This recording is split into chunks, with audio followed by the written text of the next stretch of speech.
Welcome back mga kakusina. Kumusta po kayo? Sana'y nasa mabuti kayong kalagayan ngayon, saan man kayo naroroon. Ngayong araw, isa na namang recipe ang ibabahagi ko sa inyo. Isang version na ginataang tilapia na may malunggay. Siguro karamihan sa inyo ay hindi pa nakakatikim nito.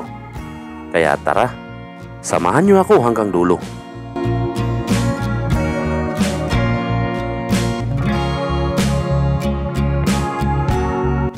Ito na yung tilapia. Nilinis ko na ito. Ilalagay na natin dito sa ating lutuan.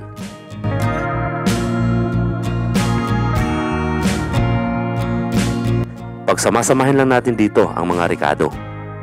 Ito na yung luya at sibuyas.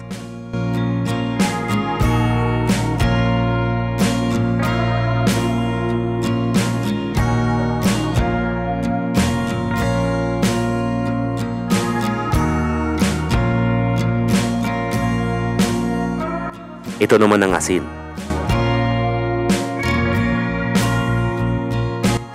Naglalagay din ako dito ng paminta at seasoning powder. Magic sarap ang gamit ko. Sa mga hindi mahihilig sa seasoning, kahit wag na kayong maglagay niyan. Gaya ng sinasabi ko palagi, optional lang yan. Meron lang akong lilinawin na mga bagay-bagay ano. Itong aking pagluluto ay sariling version ko lang po ito. At hindi ko sinasabi na ito mismo ang gagayahin ninyo.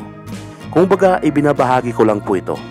Marami po kasi akong nababasa sa comment section na ganito ganyan. Sariling version ko po ito, kaya wala na kayong magagawa. Itutuloy lang natin. Ilalagay ko na rin itong suka. Ito na yung gata. Ito yung pangalawang piga ng gata ha. Yung unang piga, mamaya na natin ilalagay yun. Ito naman ang dahon ng sibuyas. Tatakpan na natin. Makalipas ang 10 minuto, ito na. Wow, napakabango na.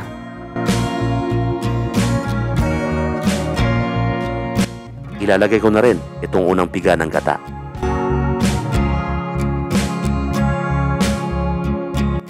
Pakukulin ko lang ito saglit. Titikman lang natin. Saktong-sakto na ang timpla.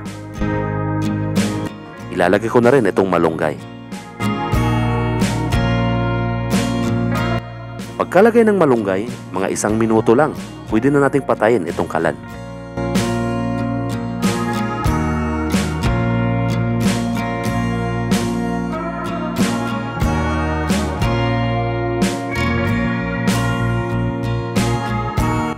Luto na ito.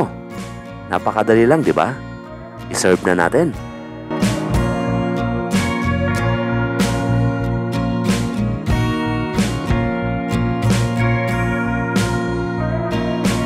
Ginataang tilapia na may malunggay. Kaon na ta.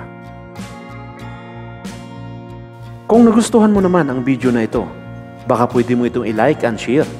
At kung di ka pa nakasubscribe, paki-subscribe mo na rin ako. At pakipindot ng bell all button para updated ka sa mga bago kong upload na videos.